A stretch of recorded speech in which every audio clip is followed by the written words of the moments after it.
Fine student, PID post independence development, class number 9.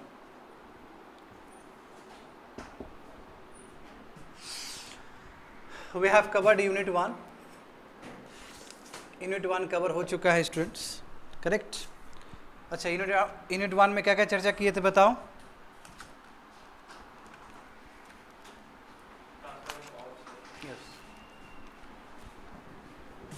Transfer of power, partition, independence and making of constituent assembly, correct.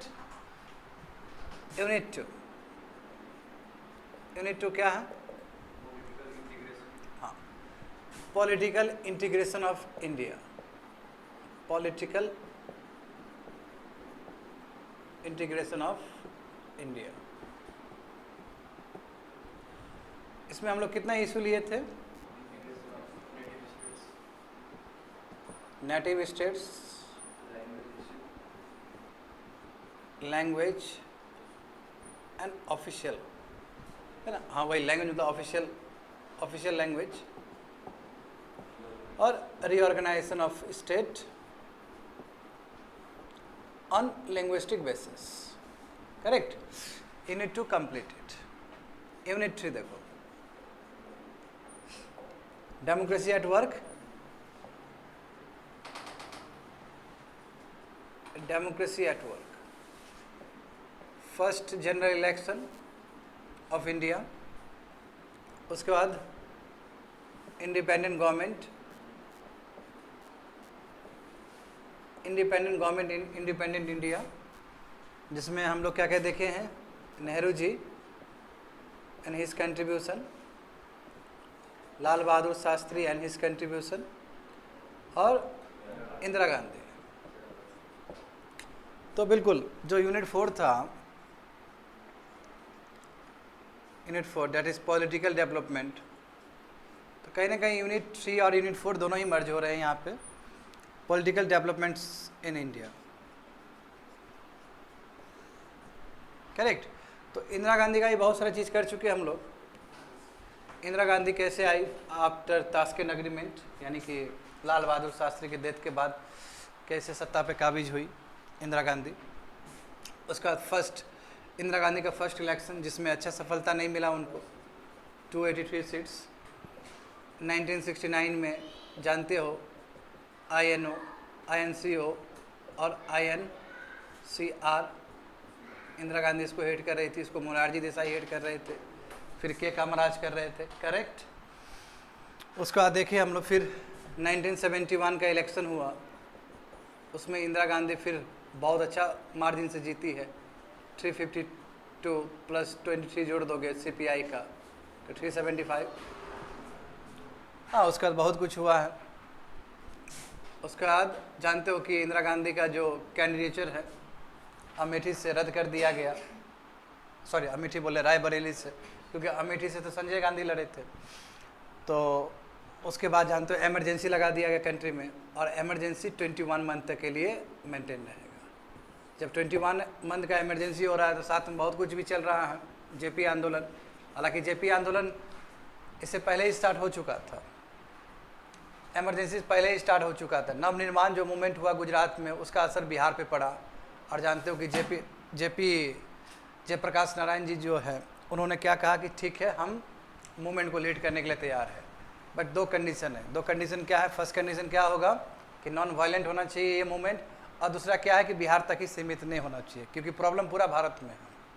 क्योंकि आज़ाद हो चुका है भारत 1947 में ही. अभी तक जो प्रोमिसेस था कि आज़ादी के बाद ये होगा वो होगा, कुछ भी पूरा नहीं हुआ. इसलिए इस मूवमेंट को पूरा भारत भर ले जाना है, और मूवमेंट गया भी है भारत भर. हाँ, तो फाइनली देखो, जब कैंडिडेट जैसे ही रद्द हुआ, उस समय प्रेसिडेंट कौन थे? फखरुद्दीन अली अहमद, करेक्ट. तो सिग्नेचर ले लिया गया और इमरजेंसी लगा दिया गया. इमरजेंसी के टाइम में क्या क्या हुआ है वो भी पता है तुम लोग को. जर्नलिज्म के साथ क्या हुआ है ना. प्रेस काउंसिल ऑफ इंडिया रद्द हो गया, ख़त्म हो गया. सिविल राइट्स ख़त्म हो गया, आदमी का फंडामेंटल राइट्स ख़त्म हो गया, हैबिस कॉर्पस ख़त्म हो गया, बहुत कुछ हुआ है. इंस्टीट्यूशन पूरी तरीके से बर्बाद हो गया. ठीक है, यहाँ तक हम लोग कर चुके हैं। तो देखो स्टूडेंट, हम लोग अब क्या करेंगे बताओ। अब हम लोग करेंगे कि इलेक्शन ख़त्म, सॉरी इमरजेंसी ख़त्म, इमरजेंसी के बाद जनता पार्टी। अब जनता पार्टी भी तो लंबा नहीं चल पाया, मगर जनता पार्टी जितना दिन के लिए भी आया है तो उसने इफेक्टिव अपना भूमिका अदा किया है। तो इसके बाद से ही हम लोग स्टार्ट करने वाले हैं क्लास 9। ये पहले का रिकैप कर रहे थे, क्या अभी तक क्या क्या हुआ है क्लास में।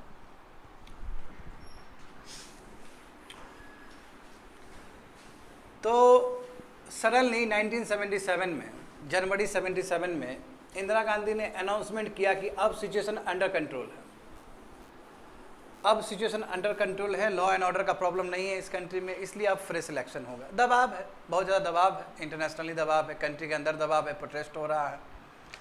तो देखो स्टूडेंट, चलो पहले मैं ब्रीफली बता देता हूँ क्या क्या हुआ है, ठीक है, सो डैट माइंड पहले से ही तैयार हो जाए तुम लोग का।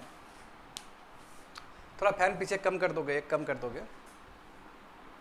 हाँ, I don't want any kind of noise, चाहे वो फैन का ही नॉइस क्यों ना हो। बैठो। जनवरी 1977 में इंदिरा गांधी ने ये डिक्लेयर किया कि ठीक है अब इलेक्शन होगा, बहुत हो गया है, अब सिचुएशन बहुत नॉर्मल हो चुका है। और जैसे ही अनाउंसमेंट हुआ तो जितने भी बड़े बड़े लीडर्स थे जो जेल में गए हुए थे सबको रिलीज़ करना पड़ेगा, सब ऑब्वियसली रिलीज़ करना पड़ेगा। तो जनवरी 1977 में उन्होंने अपना इंटेंशन जाहिर किया कि अब इलेक्शन होगा, लोकसभा का इलेक्शन होगा और नॉर्मल स्टेट सबका भी इलेक्शन होगा। अब देखो क्या हुआ। तो मार्च 1977 में इलेक्शन हुआ और उसमें गजब हुआ कि जितने भी अपोजिशन पार्टी थे जिनको अच्छा खासा सीट नहीं मिला था 71 के इलेक्शन में, सब एमलगेट हुए, सब एक पार्टी बनाए, सब पार्टी एक सिंबल था और उसी पार्टी को हम लोग कहते हैं जनता पार्टी। तो जनता पार्टी को हेड किए जयप्रकाश नारायण, जेपी, जो कि जेपी ही फेमस है, जेपी ने ही इतना बड़ा आंदोलन खड़ा किया था, इसलिए under the leadership of JP Narayan एक पार्टी गठन हुआ। बट जेपी नारायण कंटेंडर नहीं है प्राइम मिनिस्टर के, वो बस अपना नाम दे रहे हैं, क्योंकि जेपी आंदोलन ही सबसे बड़ा आंदोलन था इंदिरा गांधी के अगेंस्ट। तो जेपी जयप्रकाश नारायण के अंदर एक पार्टी बना, जनता पार्टी, जिसमें सब बड़े बड़े पार्टी सब विलीन हो गए। उसमें अखिल भारतीय तुम्हारा ये संघ भी था, जनसंघ भी था, उसके अंदर सीपीआई, बहुत सारे पार्टी वो भी थे, और भी रीजनल पार्टी सब उसमें अमलगेट हुए। और जो सबसे इम्पोर्टेंट जो पार्टी है कांग्रेस से जो टूट के बना था INC-O, वो भी उसी में विलीन हो गए। तो मेजोरिटी मिल गया, ये लोग जीत गए। इंदिरा गांधी अपने सीट से हार गई, संजय गांधी अपने सीट से हार गए। बहुत बड़ी बात है ये कि इंदिरा गांधी प्राइम मिनिस्टर है ना, जो प्राइम मिनिस्टर इतना लंबा समय तक रही, वो सीट से हार गई। बड़ी बात है ना, बहुत बड़ा मैसेज है कि नहीं इंडिया में। और पहली बार आज़ादी के बाद जहां लग रहा था कि कांग्रेस के बिना सरकार ही नहीं बन सकता है, तो नॉन कांग्रेस सरकार बना है इस कंट्री में, पहली बार हुआ है ये 1977 में।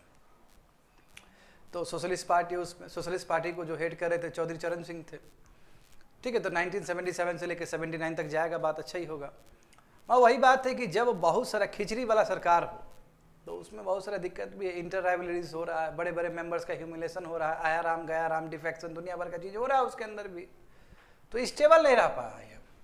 1977 में आया ये, और उस समय भी 3 कंटेंडर थे प्राइम मिनिस्टर के लिए, जगजीवन राम नंबर 1, मोरारजी देसाई नंबर 2, और नंबर 3 में तुम्हारे चौधरी चरण सिंह। चौधरी चरण सिंह ने भी अपना वो किया था कि हम भी प्राइम मिनिस्टर के लायक है। हाँ, तीनों में जो सबसे ज़्यादा जो पड़ा है, वोट पड़ा है या प्रेफरेंस था, वो मोरारजी देसाई। तो मोरारजी देसाई का जो हसरत कितना साल से था, वो अभी फाइनली पूरा हुआ, मोरारजी देसाई। तो ठीक है, सब चलो मोरारजी देसाई को सबने दे दिया कि चलो ठीक है आप प्राइम मिनिस्टर बनोगे। बने भी, बहुत अच्छा काम भी। और 43rd अमेंडमेंट हुआ, 44th अमेंडमेंट हुआ, जिसमें जो भी अलग अलग संविधान का प्रोविज़न को गलत तरीके से यूज़ किया था इंदिरा गांधी ने, सबको अच्छी तरीके से फिट कर दिया इन्होंने। कि अब पहले जो प्रोविज़न था कि सुप्रीम कोर्ट ही कोई भी इलेक्शन डिस्प्यूट को देखेगा प्राइम मिनिस्टर से रिलेटेड, तो अभी सुप्रीम कोर्ट ही देखेगा, क्योंकि इंदिरा गांधी ने बीच में अमेंडमेंट करके बोला ना कि पार्लियामेंट का कमेटी कोई देखेगा, तो उसको फिर ठीक कर दिया। बोला गया कि पार्लियामेंट का जो टेन्योर होगा, विधानसभा का जो टेन्योर होगा, वो 5 साल के लिए ही रहेगा। प्रेसिडेंट रूल का भी अपना एक लिमिट होगा, ऐसा नहीं कि प्रेसिडेंट रूल आंख बंद करके लंबा लगाए जाओगे, ऐसा नहीं होना चाहिए। तो हम कह सकते कि कम समय के लिए आया जनता पार्टी, मगर संविधान को बचाया है इसने, हाँ, मगर सबसे बड़ा ड्रॉबैक्स ये है कि पॉलिसी पे खड़ा नहीं उतर पाया, क्योंकि उन लोगों का एक्सपीरियंस ही नहीं है। बाहर से बोलना अलग बात होता है, फिर अंदर आके काम करना अलग बात होता है। बाहर से सरकार को क्रिटिसाइज करना बहुत ईजी है, मगर जब तुम खुद सरकार का हिस्सा रहोगे तो तुमको फिर डिफ़िकल्टी आएगा कि क्या करे, कैसे बैलेंस करे। तो देखो, एक अप्रोच रखा है कि सुपर पावर यूएसए और यूएसएसआर से इंडिया दूर ही रहा, उस समय भी इसका भी अप्रोच यही था। तो ये सभी चीज़ हुआ है।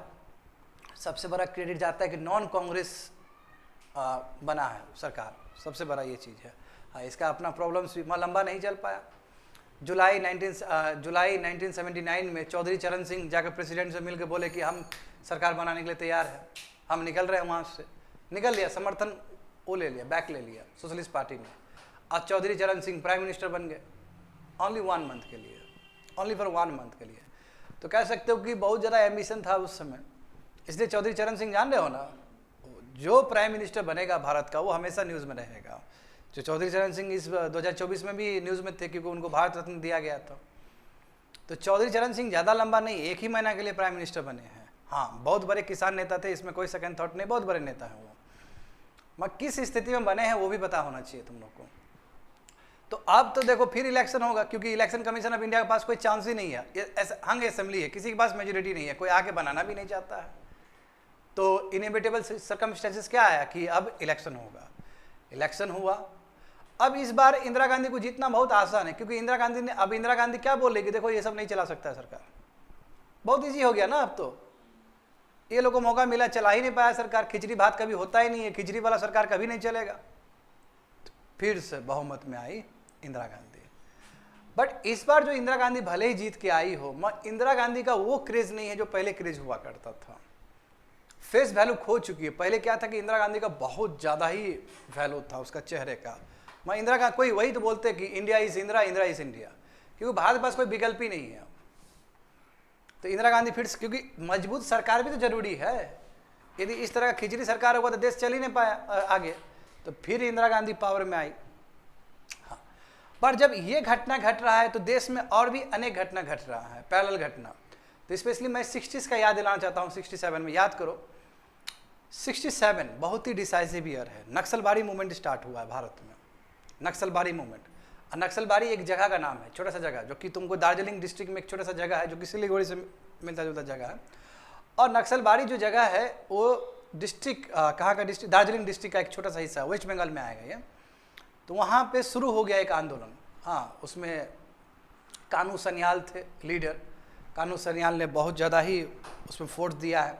और वही लैंडलॉर्ड और स्टेट के खिलाफ ये जदोजहद था। टी प्लांटेशन वहाँ पे किया जा रहा था, बहुत सारे वर्कर के साथ गलत काम हो रहा था। जानते हो नक्सलाइट मूवमेंट जो स्टार्टिंग पॉइंट वही है कि हमें अपना ज़मीन मिलना चाहिए, जल ज़मीन से ही स्टार्ट हुआ ये। तो नक्सलबारी मूवमेंट इतना बड़ा हो गया कि आज़ादी के बाद कभी भी कोई भी कोई भी ग्रुप ने यदि बंदूक उठाया तो सबको नक्सलाइटी बोला गया है। यानी कि नक्सलबारी एक जगह का नाम है, वो सिनोनिम्स हो गया रेवोल्यूशनरी वर्ड के साथ। अभी भी बोलते हैं कि ओडिशा में नक्सलाइट्स लोग मारे गए, तो नक्सलाइट जो वर्ड है वो नक्सलबारी से ही आया है, वो सिनोनिम्स बन गया। तो 1967 में ये जो नक्सलाइट मूवमेंट तैयार हुआ, इसका बहुत दूर दूर तक असर पड़ा। इसका असर आंध्र प्रदेश में ही पड़ेगा। आंध्र प्रदेश में 2 जगह, स्पेशली एक तेलंगाना में जानते हो कम्युनिस्ट पार्टी कब से ही, वही हैदराबाद के आसपास रीजन में कब से ही 1946 से लेकर 49 तक ही बहुत एक्टिव रहा है। वहाँ मूवमेंट चला है ना, पैरेलल गवर्नमेंट भी चला रहा था वहाँ पे रूरल अपराइजिंग में।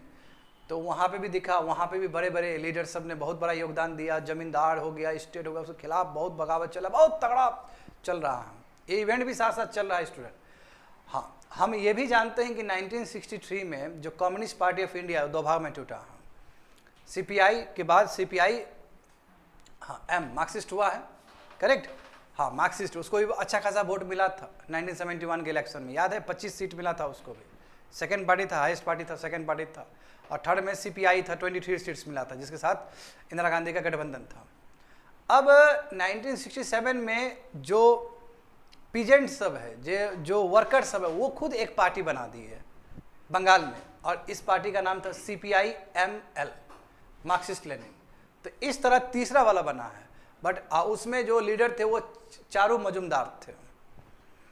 तो ये भी पता होना चाहिए कि CPI का क्या हुआ, क्यों इतना फैक्शंस हुआ है CPI का, क्योंकि जो वहाँ के लोग थे, जैसे नक्सलबाड़ी मूवमेंट हुआ तो ये लोग को लग रहा था कि जब सीपीआई आएगा, क्योंकि बंगाल में सीपीआई आया है, देखो 1970 और उसमें भी देखोगे 1977 के बाद जो इलेक्शन हुआ, यानी कि 1980 में जो इलेक्शन हुआ तो फिर वही जीत के आया। उससे पहले भी सीपीआई था, मगर सीपीआई ने कुछ किया नहीं।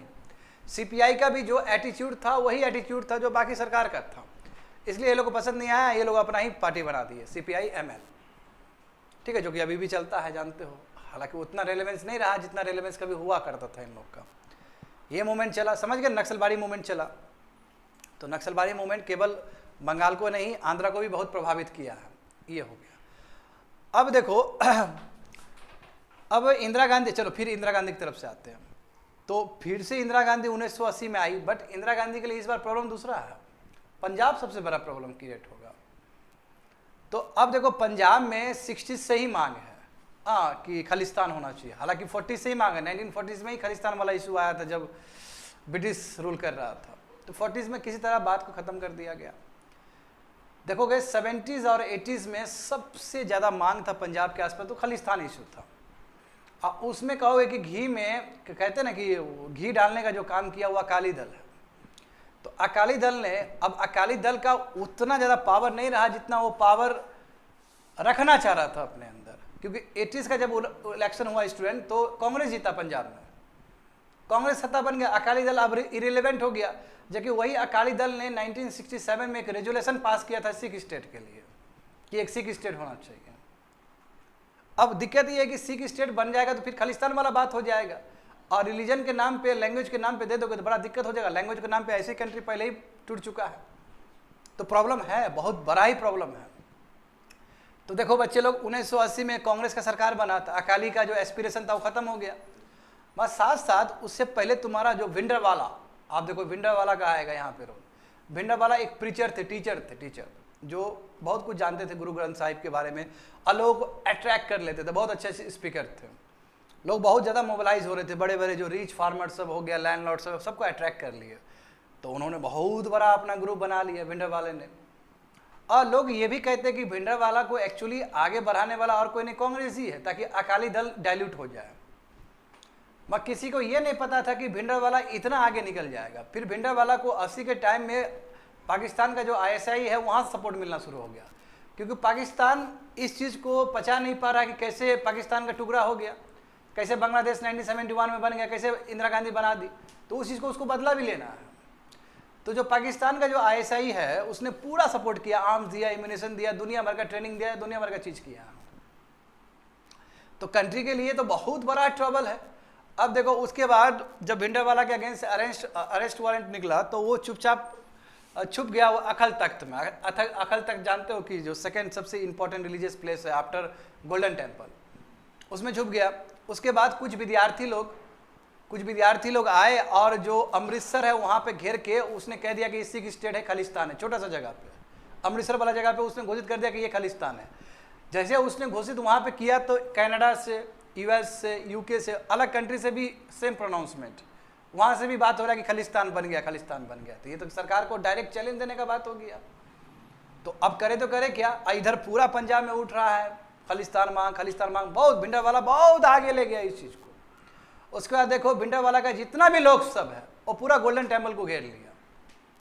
तो ये तो अब पूरा वहाँ पे पूरा क्राइसिस आ गया। फिर देखो कांग्रेस का सरकार था, मगर कांग्रेस सरकार को हटाना पड़ा इंदिरा गांधी को उस समय, और 1983 में प्रेसिडेंट रूल लगाना पड़ा अपना ही स्टेट में, जहाँ पे अपना ही सरकार। बड़ी बात है ना, ये बहुत बड़ी बात है कि सरकार आपका है मगर स्थिति इतना खराब हो गया, लॉ एंड ऑर्डर इतना खराब हो गया कि प्रेसिडेंट रूल लगाना पड़ा वहाँ पे 1983 में। इसका मतलब स्थिति हाथ से निकल चुका है, सिविलियन गवर्नमेंट जो है पूरी तरीके से बर्बाद हो चुका है, लॉ एंड ऑर्डर का कोई खाली प्रॉब्लम है, मतलब सिचुएशन अंडर कंट्रोल है ही नहीं। तो उस समय के जो जनरल थे, जनरल ब्रार BRAR, ठीक है, तो उन्होंने दिमाग लगाया कि नहीं ऐसे नहीं छोड़ा जा सकता है, तो ऑपरेशन ब्लू स्टार होगा। मैं जिस हिसाब से वो जनरल ब्रार ने सोचा था उस हिसाब से नहीं हुआ। उनको लगा था कि हम इजीली कर लेंगे, मैं इतना इजी नहीं हुआ। वो लोग भी अच्छा खासा रेजिस्टेंस दिया है, मैं कैसे तैसे करके ऑपरेशन ये चला है तुम्हारा, बहुत इंपॉर्टेंट ऑपरेशन ये ब्लू स्टार। तो ख़त्म हुआ बात, सबको पकड़ा गया, जेल में डाला गया, सिचुएशन अंडर कंट्रोल किया गया। मैं जानते हो कि चूंकि गोल्डन टेम्पल के अंदर घुस के आपने इतना कुछ किया है, तो जो लोग, जो कॉमन पीपल थे, उसका भी सहानुभूति भिंडरवाला की तरफ चला गया है कि ऐसे कैसे कर सकते हैं आप, अंदर घुस के कैसे कर सकते हो, वो रिलीजियस प्लेस है, ये वो जानते हो राजनीति। तो इंदिरा गांधी का जो बॉडीगार्ड है, पहले ही इनपुट आ चुका था इंदिरा गांधी को कि देखिएगा आप बॉडीगार्ड बदल लीजिए, अपना सिख बॉडीगार्ड है, चेंज कर लीजिएगा। मैं इंदिरा गांधी ने बोला कोई बात नहीं है, इट्स ओके ना, क्या फ़र्क पड़ता है। 31 अक्टूबर 1984 को इंदिरा गांधी को 2 बॉडीगार्ड ने मार दिया गोली से, जब वो मॉर्निंग वॉक पे निकली थी। तो पूरा कंट्री में क्राइसिस, क्योंकि पीएम का मरना, असासिनेट होना कोई छोटी बात तो है नहीं। उसके बाद जानते हो कि फिर सिख राइट्स हो जाएगा कंट्री में। अब सिख राइट्स इतना गंदे तरीके से होगा, दिल्ली में पकड़ पकड़ के सिख को मारा जाएगा, बहुत सारे लोग मरे, सिख लोग को तो नरसंहार कर दिया गया उस समय। तो ये इंदिरा गांधी के डेथ के बाद ही हुआ है। उसके बाद जानते हो कि अभी भी देखो सिख लोग, कुछ सिख एलिमेंट्स सब अभी भी प्रेजेंट थे, मिलिटेंट जो ग्रुप वाले अभी भी प्रेजेंट थे। तो फिर से ऑपरेशन थंडर, एक ऑपरेशन, दूसरा ऑपरेशन भी चलाया गया, समझे ना। वो ऑपरेशन अभी मैं बोल रहा हूँ, अभी बताऊँगा मैं। वो ऑपरेशन 2 फेज़ में चला है, एक 1986 में चला है, एक 1988 में चला है। तो वो 2 ऑपरेशन करने के बाद टोटली तुम्हारा गोल्डन टेम्पल खाली हुआ है।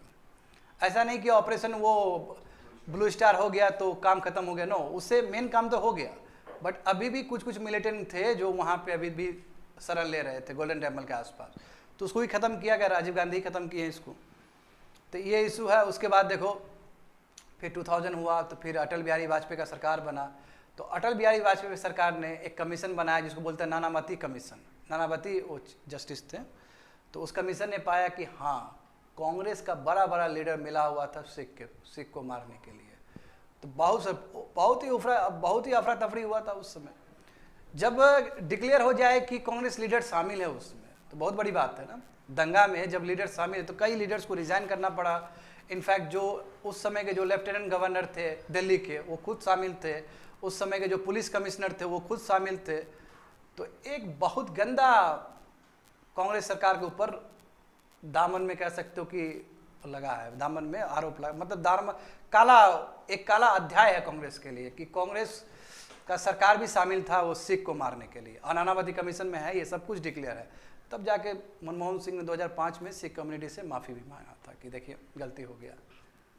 तो ये स्टोरी है, आज हम लोग पढ़ने जा रहे हैं। आया समझ में ना।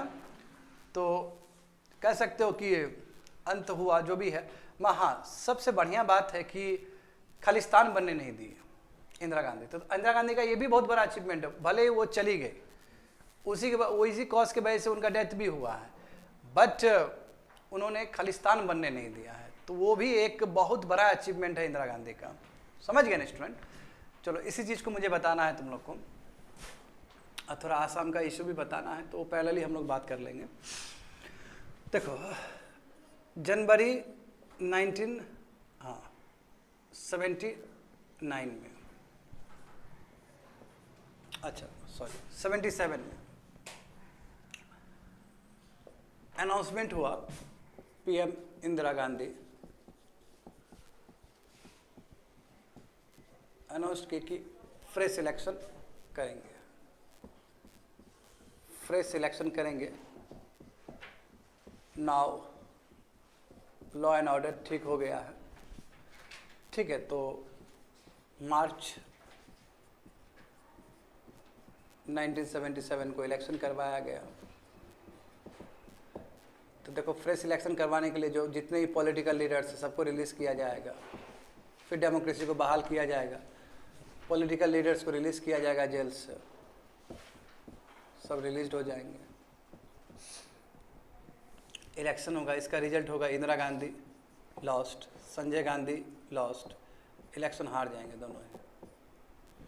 हाँ, Congress lost in general, Congress lost हो गया, मगर कांग्रेस को सीट्स मिला है, ऐसा नहीं कि सीट्स नहीं मिला, बट सीट्स मिला है नीचे, जैसे गुजरात हो गया, महाराष्ट्र हो गया, साउदर्न इंडिया, यहाँ पे सीट मिला। नॉर्दर्न इंडिया पूरा खाली हो गया,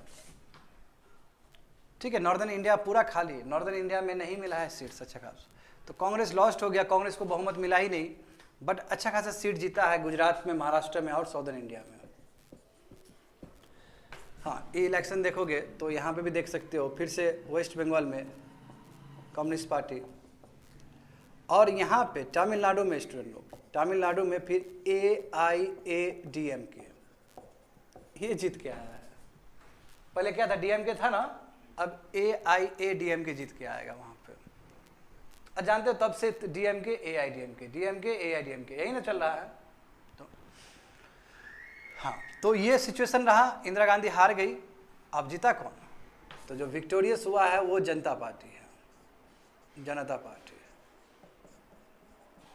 जनता पार्टी जानते हो कि amalgamation of various parties,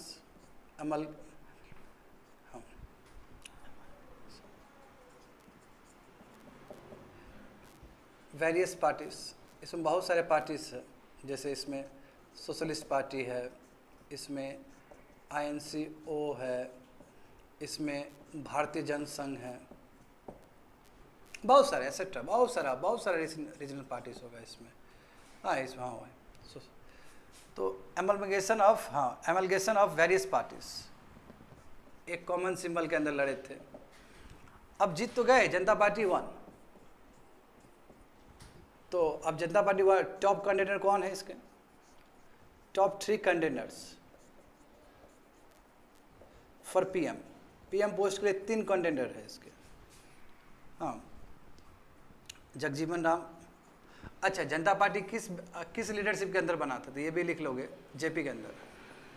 JP ने लीडरशिप दिया था जनता पार्टी, जेपी बहुत बड़े हो गए थे, हालांकि बड़े ही थे, अभी कद उनका और बड़ा हो गया बिकॉज ऑफ जेपी मूवमेंट। तो जगजीवन राम जानते हो ना, बिहार से ही आते हैं, आरा से। जगजीवन राम, उन्हीं की जो बेटी है मीरा कुमार है, जो भारत की पहली लोकसभा स्पीकर बनी थी, लेडी स्पीकर जगजीवन राम। और ये फर्स्ट लेबर मिनिस्टर भी रहे थे भाई इंडिपेंडेंट इंडिया में। तो जगजीवन राम हो गए। उसके बाद देखो मोरारजी देसाई के बारे में मैं पहले भी जिक्र कर चुका हूँ। बॉम्बे प्रेसिडेंसी के ये, बॉम्बे स्टेट कह सकते हो, बॉम्बे प्रोविंस के ये CM रह चुके हैं 52 to 56। और चौधरी चरण सिंह हरियाणा से आते थे ये, चौधरी चरण सिंह, बहुत किसान नेता, सोशलिस्ट पार्टी यही चला रहे थे। हाँ, तो बाद में देखो तीनों में से सबको तो नहीं बना सकते हो, जो PM बने वो मोरारजी देसाई बने। वो जानते हो लॉर्ड्स ऑफ डिस्प्यूट, आया राम गया राम, है ना। तो इसमें देखोगे तो जनता पार्टी बन तो गया, मगर जनता पार्टी में बहुत प्रॉब्लम है, इसमें बहुत सारे प्रॉब्लम्स हैं। एक इंट्रा पार्टी राइवलरीज,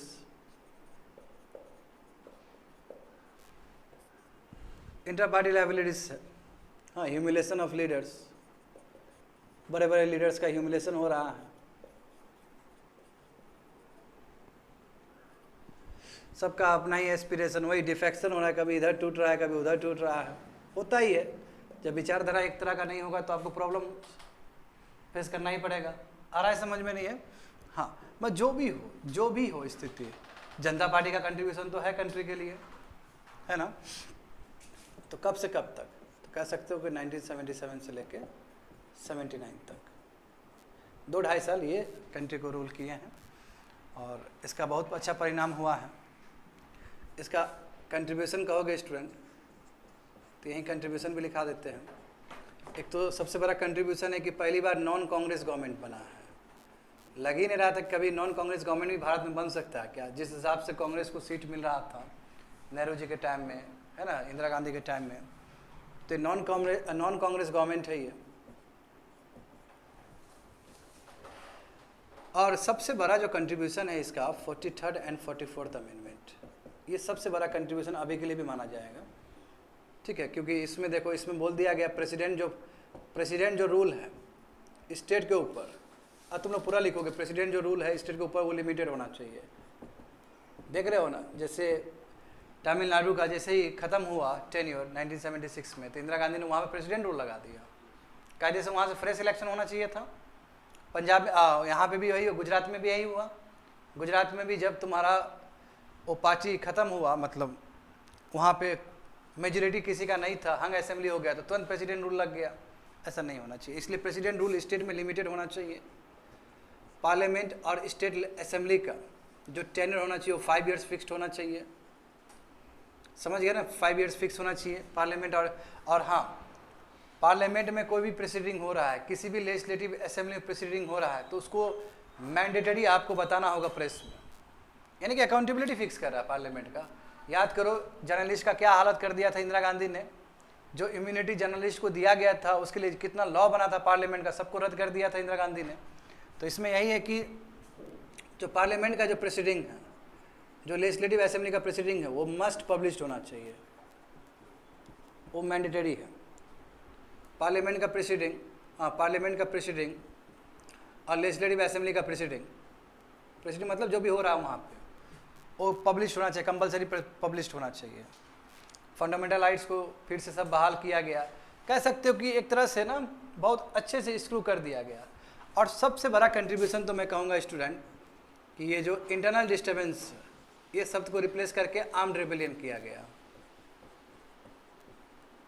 और अभी तक स्टिल ये वर्ड कैरी होता है हमारे संविधान में।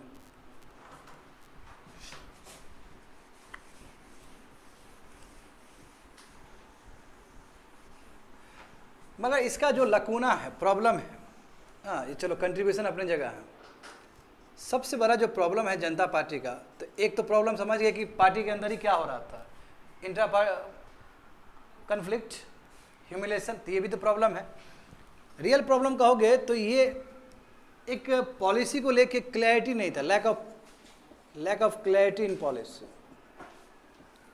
Lack of clarity in policy, policy को लेके क्लियर नहीं था। हाँ ये देखो, equal distance from two super power, यानी कि दोनों सुपर पावर से इक्वल डिस्टेंस, क्योंकि इंदिरा गांधी जब थी तो इंदिरा गांधी रशिया की तरफ ज़्यादा झुकाव था इंदिरा गांधी का, तभी तो वहीं से तो हम लोग वेपन सब लिए थे। इसका क्या था, equal distance from two super power, US से और यूएसएसआर से, दोनों से ही हम लोग दूर रखे अपने आप को। तो कह सकते हो कि चूंकि अनुभव नहीं है गवर्नेंस का जनता पार्टी को उतना, क्योंकि कांग्रेस जो है, कांग्रेस को अनुभव है, कांग्रेस इतना लंबा समय से रूल किया है कंट्री को, तो अब ऐसा सरकार बना दोगे जिसको कुछ अनुभव ही नहीं तो कहाँ कर पाएगा, बात समझे। अब देखो अब क्या हुआ, देखो ये प्रॉब्लम में ही कह सकते हो कि जुलाई 1979 में चौधरी चरण सिंह, यानी कि सोशलिस्ट पार्टी, चौधरी चरण सिंह प्रेसिडेंट के पास पहुंचा और बोला कि हम मेजोरिटी बना लेंगे। क्यों, ऐसा क्यों? क्योंकि जुलाई में क्या हुआ कि जनता पार्टी से सोशलिस्ट पार्टी अलग हो गया, स्प्लिट हो गया, बोला कि हम जा रहे हैं, छोड़ो, ये स्प्लिट हो गया ये, और ये चला गया प्रेसिडेंट के पास कि हमारे पास बहुमत है, हम बनेंगे, बना भी, हाँ बना भी। और चौधरी चरण सिंह 1 मंथ के लिए कह सकते हो, जुलाई से लेकर अगस्त तक 1 मंथ के लिए क्या बन गए, पीएम बन गए चौधरी चरण सिंह। वही बात है, फिर हंग असेंबली हो गया, फिर समर्थन वापस ले लिया गया, और इलेक्शन कमीशन ऑफ इंडिया ने बोला कि अब फ्रेश इलेक्शन होगा, क्योंकि हंग असेंबली हो गया। जब फ्रेश इलेक्शन हुआ स्टूडेंट, तो 1980 में जानते हो क्या हुआ है, Indira Gandhi came to power. अब बहुत दुर्भाग्य की बात है, अगस्त 1980 को ही स्टूडेंट संजय गांधी दुर्घटना में मर गए, ठीक है, अगस्त 1980 का ही बात है। Sanjay Gandhi lost his life because of the air accident in aeroplane, तो ये लॉस्ट हिज लाइफ। फिर उसके बाद जब ये मर गए तो जाहिर सी बात है प्रेशर पड़ा राजीव गांधी के ऊपर कि आप एक्टिव पॉलिटिक्स को ज्वाइन करो, पड़ेगा ही पड़ेगा, क्योंकि सबका अपना सक्सेसर भी होता है, जानते हो। तो राजीव गांधी को इलेक्शन कोई मतलब नहीं था, वो उस टाइप के थे ही नहीं, राजीव गांधी को आना पड़ा। और राजीव गांधी कहाँ से आएंगे, जहाँ से संजय गांधी थे, अमेठी से। इसलिए जानते हो बच्चे लोग अमेठी कितना इंपॉर्टेंट सीट है कांग्रेस लोग के लिए। इस बार अमेठी से कौन लड़ा था, इस बार अमेठी से कांग्रेस का एक जो कार्यकर्ता है वो लड़े थे, जीत गए। हाँ, यहाँ से वो हार गए ना, जो पहले लेडी जो थी स्मृति ईरानी हार गई यहाँ से। यहाँ से पहले राहुल गांधी लड़े थे, इस बार राहुल गांधी रायबरेली से लड़े थे।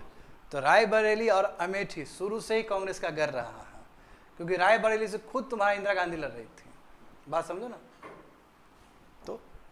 तो एक है, एक कह सकते हो कि कांग्रेस का शुरू से ही रहा है, इस दो जगह पे रायबरेली और अमेठी, ये गर रहा है। समझ गए ये सब चीज हो गया। अब आ गई फिर से इंदिरा गांधी आ गई, और इंदिरा गांधी ने बोल दिया कि देखो कुछ नहीं कर सकता ये लोग। अब इंदिरा गांधी के पास तो ऑप्शन ही ऑप्शन है ना बोलने के लिए, देखो क्या किए तुम उसको वोट दे के, कहाँ तुमको स्टेबल गवर्नमेंट दे पाया, तुम उससे कई गुना बेटर तो हम ही थे। ये मुद्दा उठेगा ही उठेगा। अब देखो वही बात कहते हैं कि जब स्प्लिट, जनता पार्टी स्प्लिट होना शुरू हो गया तो जानते हो कि और भी बहुत सारा पार्टी है वो भी स्प्लिट हो जाएगा, और अभी बनेगा तुम्हारा बीजेपी पार्टी। तो जनता पार्टी देखो, भारतीय जनसंघ विलीन हो गया, जनता पार्टी बना, मैं देखा कि इसका कोई फ्यूचर नहीं है, सब निकल रहे, आइडियोलॉजिकल डिफरेंसेस है तो ये निकल जाएंगे। मैं उससे पहले एक इवेंट हुआ स्टूडेंट, बहुत इंपॉर्टेंट इवेंट हुआ है 1979 में। 1979 में ना जमशेदपुर, वही टाटा, जानते हो ना जमशेदपुर, टाटा का जो है प्लेस, जमशेदपुर में दंगा हो गया, राइट्स हो गया। बाद में रिपोर्ट बना इसके ऊपर। हाँ, रिपोर्ट जो बनेगा जान ही रहे हो कि इंदिरा गांधी, तो रिपोर्ट में ये पाया गया कि आरएसएस का हाथ था। हाँ, मगर इस चीज़ को मैं स्थापित नहीं कर सकता हूँ, मैं ऐसे नहीं बोल सकता हूँ, क्योंकि जानते हो कि सरकार लोग, कांग्रेस लोग सब जानबूझ के भी और खराब छवि खराब करने के लिए भी बोल देता है। इसलिए प्रमाण इस चीज़ पे हम लोग टोटल रिलाई नहीं कर सकते हैं कि जो भी रिपोर्ट आया था उसमें आरएसएस का हाथ बताया गया था। इसलिए नहीं कि मैं आरएसएस को सपोर्ट करता हूँ, ऐसा नहीं, क्योंकि ऐसा होता था राजनीति में, जानते हो कि जानबूझ के भी आरोप लगा दिया जाए। जैसे देखो ना, मुंबई अटैक 2008 हुआ, 2008 का मुंबई अटैक हुआ तो पूरी तरीके से आरएसएस को फंसाने के लिए लोग पड़ा हुआ था, कांग्रेस के लोग सब, ये भी सबको पता ही है। वो तो अच्छा हुआ कसाब उसाब मिला, पता चला पाकिस्तान उसके पीछे, नहीं तो उस समय भी आरएसएस को फंसाने का बात था, इस तरह आरएसएस को बदनाम करो। इस कंट्री में हुआ है स्टूडेंट, ये भी गौर करने वाली बात था। इसलिए ब्लाइंड फॉलो करोगे सरकार को तो वो भी दिक्कत था, और कांग्रेस ने कई बार बीजेपी आरएसएस को गिराने के लिए बहुत तरह का हथकंडा अपनाया है, बात समझे। तो ये रिपोर्ट आया था, उस रिपोर्ट से मैं 100% सहमत नहीं हूँ, क्योंकि जानते हो उस समय जो भी है, मैं ये बात तो तय है कि राइट्स तो हुआ था 1979 में। तो उसके बाद ये भी तंग आ गया वो भारतीय जनसंघ भी कि जनता पार्टी में रहने का कोई फ्यूचर ही नहीं है, तो वहाँ से निकल के वो भी बीजेपी पार्टी बना ली है। तो बीजेपी पार्टी बनने का ये है, और उसमें जानते हो कि जो नींव रखे हैं तो एल के आडवाणी ही ले गए हैं लोटस सिंबल। और उसके बाद फिर बीजेपी पार्टी ने क्या किया है आगे, अटल बिहारी वाजपेयी के टाइम में बीजेपी पार्टी कंट्री को रूल भी किया है, और उसके बाद जानते हो 2014 के बाद तो मोदी जी तो अलग ही बीजेपी पार्टी को ले गए, ठीक है ना, अलग इतना बड़ा पार्टी बना दिए। तो है इस तरह प्रोग्रेस है बीजेपी पार्टी का। तो ये जमशेदपुर का जो हुआ था ये बहुत बुरा हुआ, बात समझ गए ना, ये हो गया। तो चलो ठीक है, ये तो हो गया तुम्हारा इसका कि चलो ठीक कैसे इंदिरा गांधी आई पावर में। अब पैरेलल मूवमेंट भी जानना जरूरी है कि क्या क्या मूवमेंट हो रहा था। तो पैरेलल मूवमेंट में देखो, बिल्कुल इसमें लिख लो पैरेलल मूवमेंट सब, क्योंकि देश में बहुत कुछ चल रहा है, तो इसमें लिख लोगे पैरेलल मूवमेंट सब। हालांकि तुम लोग को बताया गया था सिलेबस में भी कि बहुत सारा सोशल मूवमेंट करोगे, उसमें नक्सलवादी मूवमेंट था ना वहाँ पे, हाँ जो लास्ट का यूनिट में नक्सलवादी मूवमेंट किए थे, यहीं पे करवा दे रहे हैं, बट वहाँ का कवर हो जाएगा। फर्स्ट डे देखोगे जब सिलेबस बताए थे तो उसमें बताए थे बहुत सारा मूवमेंट सब। तो पैरेलल मूवमेंट देखोगे स्टूडेंट लोग, तो फर्स्ट मूवमेंट जो बोलोगे वो नक्सलवादी मूवमेंट है, बहुत खतरनाक ये मूवमेंट, नक्सलवादी मूवमेंट, जो कह सकते हो इसका अर्ली ट्रेस आउट 1967 है। अब ये नक्सलवाड़ी तो जगह का नाम है, ये रीजन है, एक छोटा सा प्लेस है दार्जिलिंग डिस्ट्रिक्ट का। दार्जिलिंग डिस्ट्रिक्ट का एक छोटा सा जगह है जहाँ पे लोग खुश नहीं थे वहाँ के लैंडलॉर्ड से, वहाँ के लैंड डिस्ट्रीब्यूशन से। तो वेस्ट बंगाल रीजन में आएगा ये नक्सलवादी मूवमेंट को जो ले गए कानू सन्याल, ये बहुत बड़े लीडर थे स्टूडेंट, कानू सन्याल। और नक्सलवादी मूवमेंट में जो भी लोग इन्वॉल्व थे उनको लगता था कि जब कम्युनिस्ट का सरकार आएगा तो कम्युनिस्ट हमको जरूर सुनेगा, बट कम्युनिस्ट ने सुना नहीं। यही बाद में लोग सब जाके बाद में CPML बनाया है, कम्युनिस्ट पार्टी मार्क्सिस्ट और लेनिस्ट, समझे ना। तो इसका जो लीडर होंगे वो चारू मजुमदार होंगे। चारू मजुमदार। अच्छा, जब नक्सलवादी मूवमेंट चल रहा था तो देखो यहाँ का जो चाइना का जो कम्युनिस्ट है वो भी हेल्प कर रहा था। जानते हो देश तोड़ने का तरीका है ये किसी भी देश को। तो चाइनीज़ कम्युनिस्ट से भी सपोर्ट मिल रहा था नक्सलवादी मूवमेंट में, आर्म्स एम्यूनेशन, ताकि स्टेट से लड़ सके। बहुत ही बुरा स्थिति था, सिचुएशन लॉलेसनेस हो गया था, बहुत बुरा स्थिति हो गया था। हाँ, उसके बाद जानते हो हाई हैंडेडनेस, कम्युनिस्ट पार्टी है फिर भी वो भेज रहा है पुलिस को। तो एक मैसेज भी गया कि जो ही नहीं कि कम्युनिस्ट पार्टी रूल करे तो वो ऐसे लोग के लिए मदद हो। तो इससे एक वो टूट गया विश्वास, तभी तो ये बनाया गया है। और सिमिलर मूवमेंट तुम देख सकते हो आंध्र प्रदेश में भी, सिमिलर मूवमेंट आंध्र प्रदेश में बहुत बुरा स्थिति, बहुत खतरनाक स्थिति था। उसमें भी कई लोग को भेजना पड़ा, पुलिस लोग को भेजना पड़ा सिचुएशन को अंडर कंट्रोल करने के लिए। एक से एक लीडर्स हुए थे उसमें भी। तो वहाँ पे भी देखो लेबर, सब जो लेबर हो गया, फार्मर्स हो गया, वो डायरेक्ट अटैक कर रहे थे, डायरेक्ट अटैक्ड टू लैंडलॉर्ड्स, यानी कि जो भी अपना रिकॉर्ड था उसको बंद कर दिए, जला दिए। जानते हो जैसे ब्रिटिश इंडिया के टाइम में हुआ था, जमींदार लोग जो जमीन का पेपर रखते थे तो जला देते, तो सेम मूवमेंट हुआ है। तो हम कह सकते हैं कि भारत आज़ाद के बाद अंदर इंटरनल क्राइसिस में एक बहुत बड़ा क्राइसिस था ये मूवमेंट भी। और स्टिल देखो ना, नक्सलाइट तो अब रेवोल्यूशनरी वर्ड से अटैच हो गया है। अभी भी कुछ मूवमेंट बोलते ना, इतना नक्सलाइट को मारा गया है, तो नक्सलवादी मूवमेंट से ही वो वर्ड आया है नक्सलाइट्स। तो आज़ाद हिंदुस्तान में यदि कोई सरकार के विरोध में कोई बंदूक उठा रहा है तो उसको क्या बोलते हैं? नक्सलाइट्स कहते हैं। अभी भी देखते हो उड़ीसा में नक्सलाइट, छत्तीसगढ़ में नक्सलाइट्स। अभी 2 दिन पहले का ही खबर है कितने नक्सलाइट्स को मारा गया उड़ीसा में। तो वहीं से जदोजहद शुरू हुआ है। ट्राइबल्स लोग अपना जो इतना दिन से रख रहे थे ज़मीन, अब ज़बरदस्ती तुम वो इंक्रोच कर रहे हो तो पीटीसी वाला बात हो गया, तो फिर लड़ेगा ही लोग, इस तरह का। हाँ, इनफैक्ट ये बोलना ज़रूरी है कि जयप्रकाश नारायण नक्सलाइट्स को भी सपोर्ट करते थे। इतना नहीं, चंद्रशेखर जो भारत के प्राइम मिनिस्टर बने थे वो भी नक्सलाइट से रिकॉन्सिलेशन का ही बात करते थे टेबल, क्योंकि नक्सलाइट्स, हालांकि अभी बोलेंगे तो लोग क्या सोचेगा हमको, नक्सलाइट्स कोई बाहर का आदमी नहीं है, इंडिया का ही आदमी है। इसका मतलब उसका मांग पूरा नहीं हुआ इसलिए वो ऐसा कर रहा है। हम मानते हैं कि उसमें गलत एलिमेंट्स भी हैं, पावर के लिए कई बार लोग करते हैं, तो पहले उससे टॉक करवाओ ना। जब नागालैंड का इशू आप खत्म कर सकते हो, जब मणिपुर का इशू खत्म कर सकते हो, तो नक्सलाइट का भी तो इशू खत्म हो सकता है। प्रॉपर जो अप्रोच होना चाहिए, शायद सरकार की तरफ से भी कमी है और वहाँ से भी, वहाँ पे भी पावर है, वही बात है, लोग को ब्रेन वॉश करके वो ग्रुप में ऐड करवा दिया जाता है। तो गलती उस तरफ से भी है, खाली सरकार का ही नहीं, मगर सरकार को भी थोड़ा सा नेगोशिएटिंग टेबल में आना चाहिए। जैसे चंद्रशेखर आए थे, चंद्रशेखर तो बात किए थे, नक्सलाइट से बात किए थे बैठ के, और जयप्रकाश नारायण का भी सॉफ्ट कॉर्नर था नक्सलाइट्स को लेके, क्योंकि दे वर द फ्रीडम फाइटर्स। उन लोगों को पता है कि इस तरह का लोगों को दिक्कत हो सकता है। समझ गया ना? तो ये हो गया इसका। अब देखो पहला मूवमेंट तुम्हारा आसाम में भी चल रहा, आसाम में तो और दिमाग खराब वाला मूवमेंट। हाँ, आसाम में देखो, आसाम का देखोगे स्टूडेंट, तो आसाम में देखो क्या हुआ। आसाम जानते हो कि आसामीज वहाँ का लैंग्वेज है ना, वहाँ का जो आसाम का जो लैंग्वेज होगा आसामीज लैंग्वेज होगा, ऑफिशियल लैंग्वेज। बंगाली लोग खूब भर गया इसमें,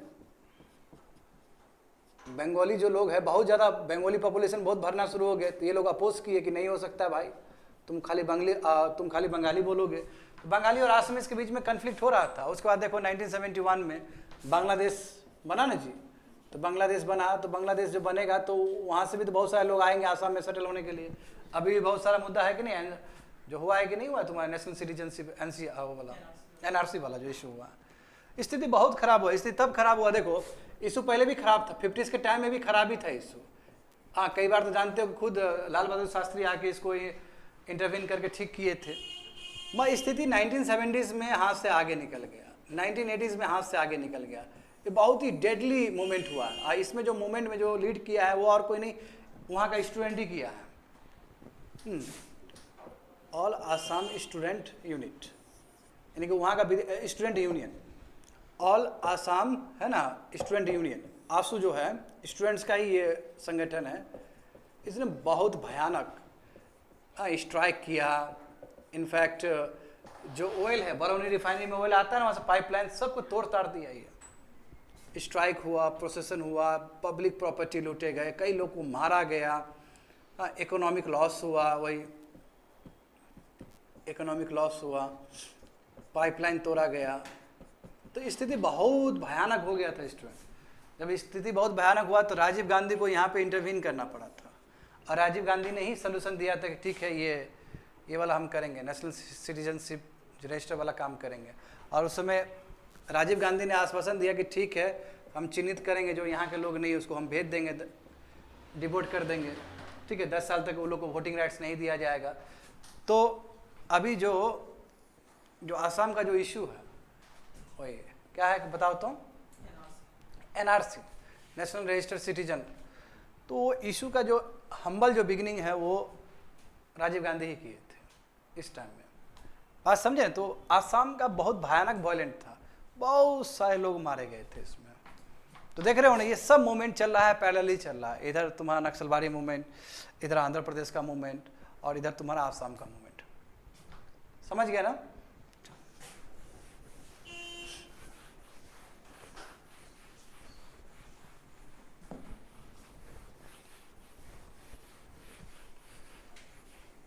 तो फिर से देखेंगे इंदिरा गांधी का। अब इंदिरा गांधी के लिए अब ये जो चैलेंज है, उनका जो लास्ट टेन्योर है, उसमें सबसे बड़ा चैलेंज है पंजाब। पंजाब अलग ही चल रहा है पंजाब का, समझे। पंजाब 1966 में एक स्टेट बना, हरियाणा अलग कर दिया गया, करेक्ट, एक स्टेट बना, दे दिए पंजाब को, हम एक स्टेट बना दिए। वहाँ पे अलग ही मैटर चल रहा है। Punjab is very sensitive state, क्योंकि ये बाउंड्री शेयर करता है पाकिस्तान के साथ। तो पंजाब का इशू देखो, पंजाब, और इसका देखो बाउंड्री पाकिस्तान के साथ लगता है। ये एक स्टेट बना कब, 1966 में, करेक्ट, 1966 में ये एक स्टेट बना। अब देखो यहाँ पे अकाली दल का कभी हुकूमत हुआ करता था, अकाली दल। तो अकाली दल शुरू से ही सिख स्टेट को लेके बहुत ही हो रहा है, सिख स्टेट को लेके बहुत ज़्यादा ही मांग रहा है उसका। 1967 में अकाली दल ने एक रेजोल्यूशन भी पास किया था फॉर सिख स्टेट के लिए। मैं देखो चल रहा है, मूवमेंट चल रहा है, बहुत तगड़ा मूवमेंट चल रहा है, समझे ना। बट 1970s और 1980s में ये जो खालिस्तान वाला जो मांग है अपने पीक पे था, खालिस्तान बना के ही रहेंगे, अपने पीक पे है ये मांग 70s और 80s में, समझ रहे हो ना। तो 1970s और 80s में खालिस्तान का जो मामला है वो अपने पीक पे है। तो ऐसी स्थिति में क्या करें देखो। और हम जानते हैं कि जो इलेक्शन हुआ है, हाँ, इलेक्शन 1980 का जो इलेक्शन हुआ है, जिसमें इंदिरा गांधी जो जीत के आई है सेंटर में, तो पंजाब में भी तो यही हुआ।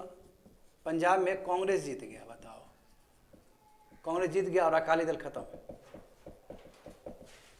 तो और ज़्यादा वो होगा, अंदर और आएगा कि अब कांग्रेस का जब सरकार बन गया तो खालिस्तान का इशू तो और ज़्यादा बैक बर्नर में चला जाएगा, समझ पा रहे हो, और बैक बर्नर में चला जाएगा। तो ये इशू पंजाब का।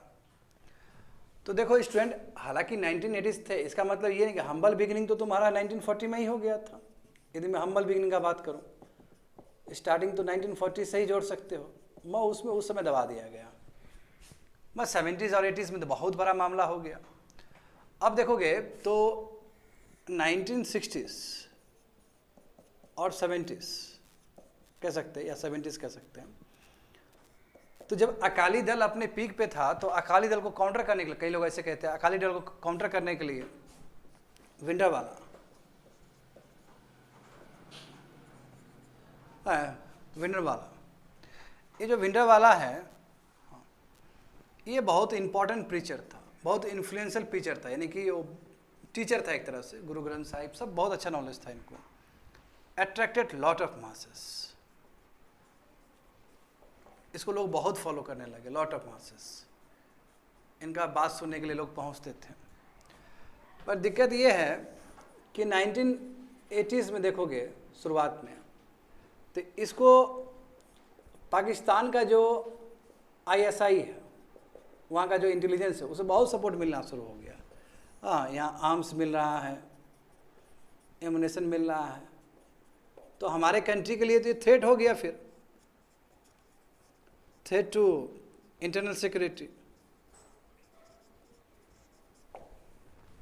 तो और पाकिस्तान भी क्यों दे रहा है कि पाकिस्तान को बदला लेना है 1971 का बांग्लादेश लिबरेशन का,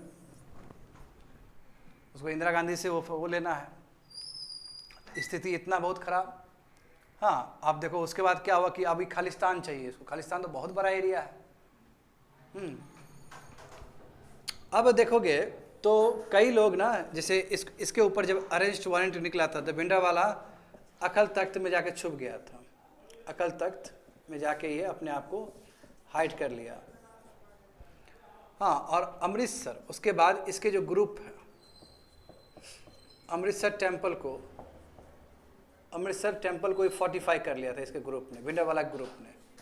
फोर्टिफाई जानते हैं, पूरा घेर लिया, और वहाँ पे पूरा आर्म्स और एम्यूनिशन के साथ बैठे हुए हैं।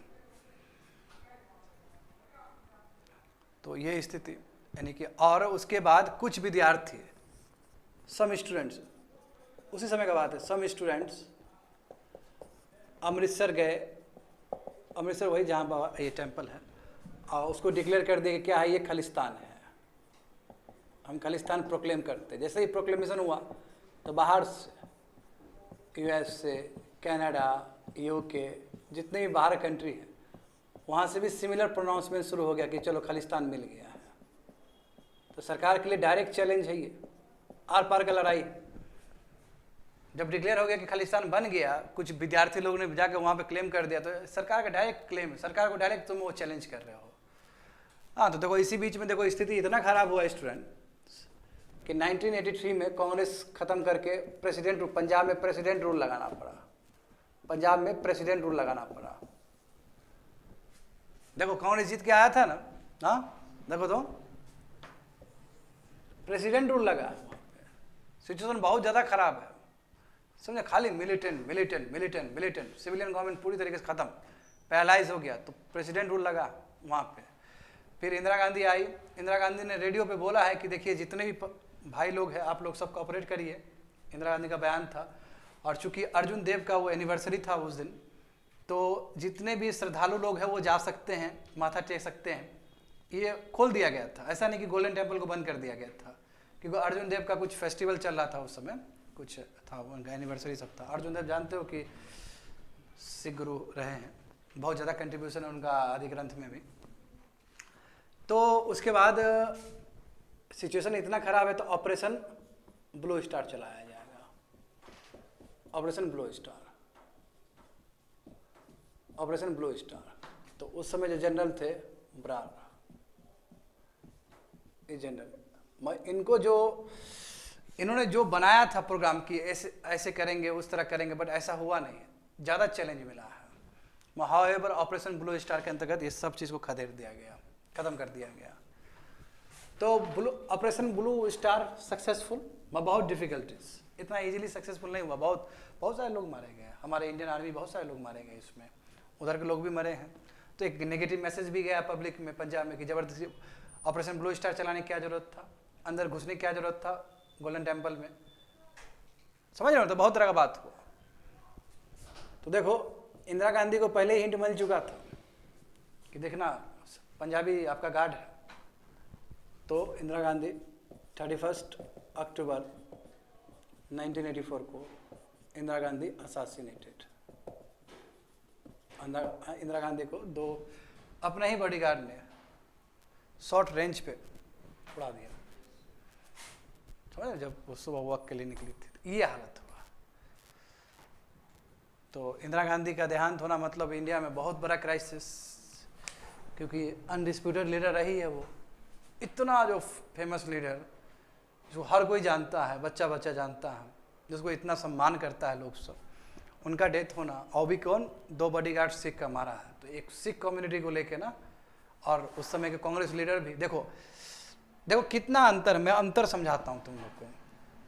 जब गांधी जी का हत्या हुआ था, याद करो, जब गांधी जी का हत्या हुआ था तो उस समय पंडित नेहरू और सरदार वल्लभ भाई पटेल ने कहा था कि गांधी जी का भले ही डेथ हो गया है, कोई बात नहीं, हम लोग नॉन वायलेंट तरीके से आगे कैरी करेंगे। यही स्टेटमेंट था। अभी भी सीखने वाला बात है। Congress leader versus Congress leader का मैं बात कर रहा हूँ। तो महात्मा गांधी से तो बड़ा कोई फिगर तो हुआ नहीं है धरती पे अभी तक इंडिया में। पॉपुलैरिटी में तो उतना पॉपुलैरिटी तो किसी को नहीं मिला है, ना ही नेहरू को मिला है उतना पॉपुलैरिटी। जब उनका असैसिनेशन के बाद इस तरह के लीडर्स ये बोल के शांत करवा सकते हैं, तो यहाँ पे भी तो शांत हो सकता था मैटर। और फ्यूल दिया गया, और फ्यूल, तो ये तो बहुत बड़ा मासाकार हो जाएगा इसके बाद। Anti Sikh rights. और मुझे बुरा लगता है ये बोलते वक्त कि ये कांग्रेस पूरी तरीके से जिम्मेदार है। पाया गया, नानावती कमीशन ने भी तो बोल ही दिया खुल के। तो वही कांग्रेस का लीडर लोग अभी जाके विदेश में बोलता है कि सिख सुरक्षित नहीं है इस देश में। ये गलत स्टेटमेंट है, ये बहुत ही गलत स्टेटमेंट है। सोचने वाली बात है। अभी बीजेपी के सरकार में सिख सबसे ज़्यादा सुरक्षित है। भले ही बीजेपी का तुम प्रोग्राम और पॉलिसी पे तुम डिबेट करो बैठ के, भले ही बहुत सारी चीज़ को लेकर डिबेट। देखो बीजेपी गवर्नमेंट जब से है अभी भी एक भी दंगा, मतलब एक भी बाहर से अटैक हुआ क्या? मुंबई अटैक हुआ क्या? एक भी अटैक नहीं हुआ। तो हाँ, दंगा हुआ, मानते दिल्ली का बहुत बड़ा दंगा हुआ, वो नहीं होना चाहिए था दंगा। मानते कि ये सरकार इस चीज़ में कमज़ोर है, हिंदू मुस्लिम बहुत ज़्यादा करती है, सबको पता है, मगर वैसा तो नहीं हुआ। क्या किसी जेनोसाइड हुआ है क्या किसी को लेकर? नहीं हुआ। बट देखो आरोप तो कांग्रेस पे भी ये भी लगता है कि कांग्रेस जहाँ जहाँ सरकार बनी सब दंगा करवाया है कांग्रेस ने फॉर पॉलिटिकल माइलेज। मैं ऐसा नहीं बोल रहा हूँ, जो लोग एक्सपर्ट है वो बोलते हैं। एक तो क्लासिकल एग्जाम्पल है सिख का। ये भिंडा वाला इशू 2023 में भी आया था ना, फिर से वापस। हाँ, फिर उसको भी न्यूट्रलाइज किया गया। कैसे दे देंगे यार, कैसे दे देंगे? कितना मेहनत से बना है कंट्री, कैसे दे देंगे हम? इतना इजी है क्या खालिस्तान दे देंगे हम? हाँ, ये एमपी का चुनाव भी जीता है।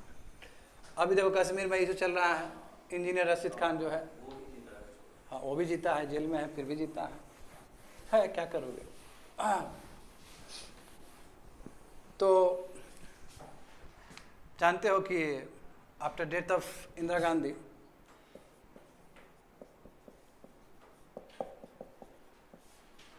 एंटी सिख राइट्स बहुत बहुत बुरा हालत। मैं अब जितना भी विवरण करूं उतना कम है। स्पेशली ये जो राइट्स है दिल्ली रीजन में सबसे ज़्यादा एक्टिव था। ये लोग को पकड़ पकड़ कर निकाला जा रहा था। जो पगड़ी पहन के गया उसको निकाल के मारा जा रहा था। जहाँ सिख दिख गया वहाँ मार दिया, ये स्थिति था। यानी कि बगल में जो नेबर है उसको देखा मार दिया। तो उसमें बहुत सारे लोग थे जिन्होंने बचाया भी है, मगर अधिकतर स्थिति बहुत खराब। टायर गले में टायर डाल दिया और जला दिया। बहुत ज़्यादा, बहुत ब्रूचुअल मर्डर है। इस तरह का शायद ही दंगा हुआ होगा आज़ादी के बाद। आज़ादी के बाद इस लेवल का दंगा फर्स्ट टाइम ही हुआ है एंटी सिख राइट्स। तो जान रहे हो बहुत सारा दिक्कत। तो आप देखो सिख कम्युनिटी के बीच में क्या मैसेज जाएगा? एक तो आपने ऑपरेशन ब्लू स्टार किया जिसकी वजह से वहाँ पे वो प्रॉब्लम, ठीक है। इंदिरा गांधी का वो अचीवमेंट भी है कि पंजाब को टूटने नहीं दी, पंजाब को उधर जाने नहीं दी, अच्छी बात है। वो मैसेज क्या गया? और उसके बाद इंदिरा गांधी के डेथ के बाद सिख राइट्स होना, तो ये तो बहुत गलत मैसेज है ना उस कम्युनिटी के लिए। आप समझ रहे हो ना? हाँ। तो देखो, हाँ अब देखो ये जो उसके बाद देखो बहुत सारा ऑपरेशन थंडर भी चला है। ऑपरेशन ब्लैक थंडर, हाँ ब्लैक थंडर होगा, ऑपरेशन ब्लैक थंडर। ये 2 फेज में चला है, ठीक है। राजीव गांधी आ चुके हैं। नेक्स्ट क्लास में बताएंगे राजीव गांधी क्या है, क्या इनका कंट्रीब्यूशन। राजीव गांधी का बहुत बड़ा कंट्रीब्यूशन, भले ही ये फ्लुक से आगे हो पॉलिटिक्स में, इन्होंने बहुत अच्छा काम भी किया है। तो राजीव गांधी ने ही ऑपरेशन ब्लैक थंडर चलाया था स्टूडेंट, 2 फेज में, एक 1986 में और एक 1988 में। जितने भी रिमेनिंग जो एक्टिविस्ट लोग थे वहाँ पे, मिलिटेंट लोग थे, सबको, मिलिटेंट्स लोग जो थे सबको खदेड़ा है, फ्लश आउट। और सिचुएशन पहले की तरह नॉर्मल हो गया वहाँ पे पंजाब में। तो ये 2 ऑपरेशन भी चला है, 2 फेज में चला है ऑपरेशन ब्लैक थंडर। हाँ, ये इम्पॉर्टेंट है कि ऑपरेशन ब्लैक थंडर कौन चलाया था? एनएसजी ने चलाया था, एनएसजी। तुम लोग जानते हो ना बच्चे लोग, ये जो अभी के जो अजीत डोभाल सब हैं, सब शामिल थे इसमें। हाँ, ब्लू स्टार में शामिल, अंदर जाने वाले वही थे। अभी के जो अजीत डोभाल है वो अंदर चले गए थे, उन्होंने वेशभूषा अपना बदल लिया था, इसलिए तो जेम्स बॉन्ड है भारत के, is equal to James Bond. वो वहाँ गए, उधर भी गए, नॉर्थ ईस्ट में भी गए। हाँ, उन्होंने बहुत काम किया। फर्स्ट IPS है जिनको आर्मी का भी अवार्ड मिला है, फर्स्ट IPS केरल कैडेट्स, तो नाम के लिए पुलिस थे। बहुत बहादुर आदमी जो अभी के अजीत डोभाल है। तो ऑपरेशन ब्लैक थंडर समझ रहे हो ना, इसे जो भी मिलिटेंट्स बचा वहाँ पे उस रीजन में, पंजाब के रीजन में, अमृतसर में, वो सब खत्म हो गया। अब देखोगे तो चलो ठीक है, ये हो गया। तो एंटी सिख राइट्स, अब कांग्रेस जब तक रहेगा तब तो अटमट करेगा ये सब कि ये तो देगा ही नहीं कि क्या भी हुआ था नहीं हुआ था। अटल बिहारी वाजपेयी का सरकार देखो, हाँ 2000 में जब वाजपेयी गवर्नमेंट था तो नानावती कमीशन बना, वही देखने के लिए, ओवर एंटी सिख राइट्स। तो नानावती कमीशन, कायदे से नानावती कमीशन को 6 महीना के अंदर रिपोर्ट देना था, कायदे से। मैं इनको 5 साल लगा रिपोर्ट देने में, तब तक कांग्रेस का सरकार आ चुका था। 2005 में रिपोर्ट सौंपा नानावती कमीशन ने, और रिपोर्ट में देखो क्या पाया गया कि जो सीनियर कांग्रेस लीडर्स थे वो शामिल थे एंटी सिख राइट्स में। अब मैं नहीं बोल रहा हूँ, नानावती कमीशन का ही रिपोर्ट है। और समझे, कांग्रेस लीडर्स, इतना ही नहीं, जो उस समय के तत्कालीन जो LG थे दिल्ली के, वो भी शामिल हैं। उस समय के जो पुलिस कमिश्नर थे वो भी शामिल है। बताओ, यदि स्टेट मिल जाए किसी को मारने में तो कोई नहीं बचा सकता। समझ रहे हो बात को ना? यदि स्टेट शामिल हो जाए किसी दंगा में तो कैसे बचेगा वो आदमी, बताओ जरा? कोई चांस ही नहीं है। तो कई, जब जैसे ही ये रिपोर्ट आया, कई कैबिनेट रैंक मिनिस्टर को हटना पड़ा था। और ऐसे मुझे बोलना नहीं चाहिए, मैं फिर भी बोल देता हूँ, जो इससे पहले जो CM था मध्य प्रदेश का कमलनाथ, उसके ऊपर भी आरोप था कि उनका भी हाथ, अब कितना है नहीं है वो अलग बात है, बीजेपी उस पर भी आरोप लगा रही थी, कमलनाथ का भी हाथ है। वेरी बैड, कभी नहीं करना चाहिए ऐसा। ठीक, कई लोग मारे गए। तो अब देखेंगे, हालांकि उसमें राजीव गांधी को भी दोष जाता है, उनका स्टेटमेंट सब बहुत भड़काऊ स्टेटमेंट सब आया था उस समय। तो ये कंप्लीट हो गया स्टूडेंट। नेक्स्ट क्लास में हम लोग समझेंगे Rajiv Gandhi and his contribution, कैसे सत्ता पे आए, उन्होंने क्या क्या किया। उसके बाद राजीव गांधी के बाद हम लोग रीजनल स्टेट पॉलिटिक्स, वही मंडल कमीशन से, वो कैसे आया, क्योंकि जानते हो कि अब टूटेगा। राजीव गांधी के बाद तो फिर प्रचंड बहुमत खत्म ही हो जाएगा, तो उसमें रीजनल पार्टी ही लीड करेगा। That's it, completed.